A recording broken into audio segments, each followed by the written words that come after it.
সংবিধান সংস্কারের কথা শুনছি, কিন্তু বর্তমান অন্তর্বর্তীকালীন সরকারের ক্ষমতার দীর্ঘ সময় অতিক্রান্ত হওয়ার পরেও দেশের মানুষের কাঙ্ক্ষিত সেই সংস্কার আজও পর্যন্ত বাস্তবায়নের কোন রূপরেখা আমরা দেখতে পাইনি।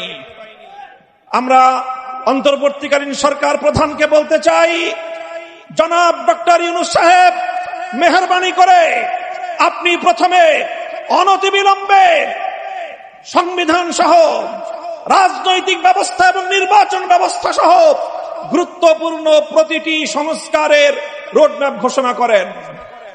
কবে নাগাদ আপনারা এই সকল সংস্কারগুলো করবেন? এই সংস্কারগুলোর একটা রোডম্যাপ ঘোষণা করেন।